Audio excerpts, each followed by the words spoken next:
สวัสดีพ่อแม่พี่น้องทุกคนมื้อนี้บ่าวใช้คำมาแต่ลงมาแต่บ้านลุงลิงเนาะมากับมาเบิ่งบรรยากาศยามบ่ายๆพี่น้องอันนี้สิเป็นน้ำซุยเด้อพี่น้องเด้อโธ่งามมาเลยพี่น้องน้ำขึ้นสวยสดงดงามพี่น้องโธ่น้ำขึ้นเนาะฝนตกช่วงนี้น้ำขึ้นพี่น้องเอ้ยอันนี้เป็นน้ำซุยเด้อพี่น้องเด้อน้ำกว้างสมควรเนาะโธ่อันนี้สิเป็นทั้งอันก้นซุยพี่น้องท่วมหมดเลยเนาะโธ่ท่วมเลยพี่น้องถือว่าอยากมาแต่แก่งกอกนี่มาบ่ได้เด้อพี่น้องเด้อทางนี่เด้อต้องโค้งไปทางบ้านนงดอกไม้ขันมาก็ต้องเอาเรือเอายังขี่เรือเอารถขึ้นเรือขึ้นจากไปพี่น้องท่วมหมดทางนี่ทางลัดไปทางแก่งกอกงามพี่น้องเอ้ยแต่บ่าวนี่บ่กล้าขี่เรือได้น้ำไปนี่ย่านเบิ่งกันพี่น้องเบิ่งนำกันงามไปงามพี่น้องงามไปเบิ่งข้างในขึ้นขึ้นมาห้องใช่ไหมขึ้น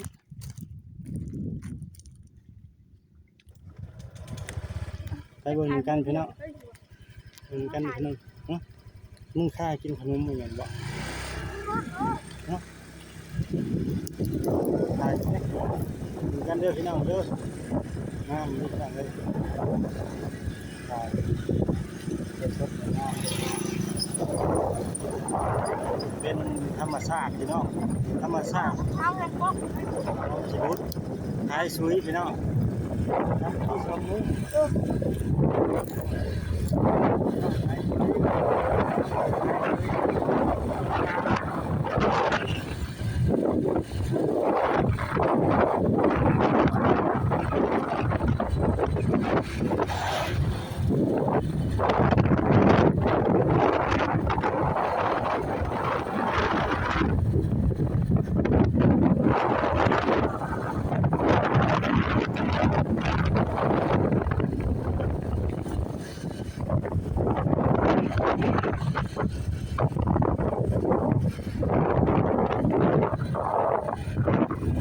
นี่ไม่เห็นค่ะ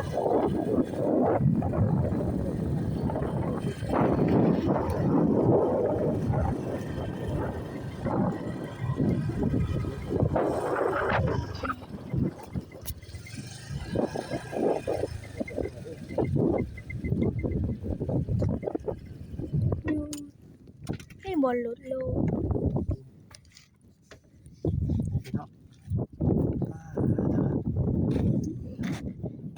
งามอันนี้พี่น้องเอ้ยอันนี้เป็นพายซุยเด้อพี่น้องพายซุยเมืองจำพร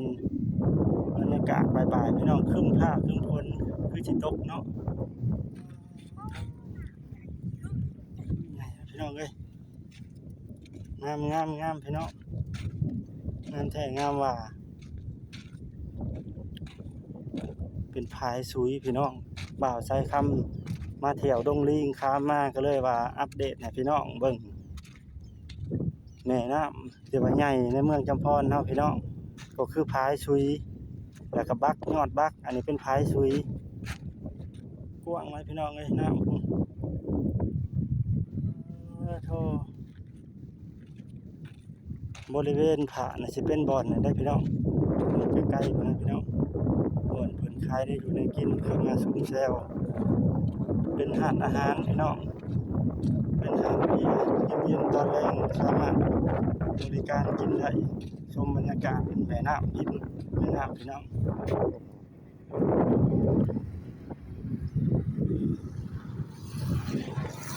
รายเรือนเข้ามาผมคลิปบ่าวใช้คำกับฝากกดไลค์กดแชร์ด้วยพี่น้องเด้อโอ้ยมันจะบ่ลงบ่จะลงไปได้บ่ได้บ่ได้บ่ได้ได้ครับพี่น้องอันนี้สิเป็นก้นซุยเด้อพี่น้องของเด้อก็ใครสิไปเมืองจำพรหลับเมื่อนี่แม่นเมื่อบ่ได้พี่น้องนอกจากว่าเอารถจักรรถยังขึ้นบักขึ้นเรือโดนท่วมอยู่เด้อพี่น้อง น้ำท่วมมาแล้วพี่น้องเอ้ยน้ำท่วมตัวพี่นี่ตัวพี่นี่พี่น้องน้ำนี่ท่วมตัวพี่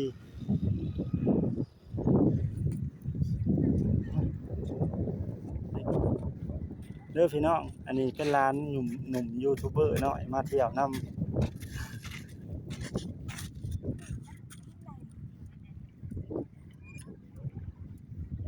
พิทยานพี่น้องเอ้ยบ่าวใส่คำมาเห็นน้ำบ่กล้าที่สิ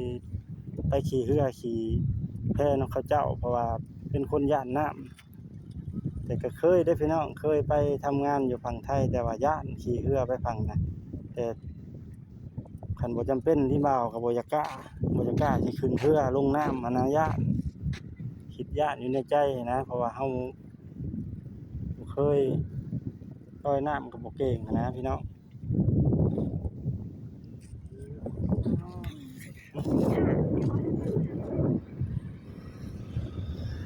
พี่น้องมาลงกันเลย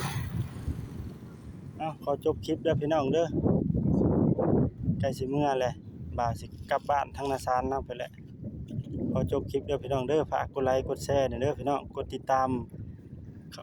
ช่อง YouTube บ่าวใส่คำหน่อยเด้อ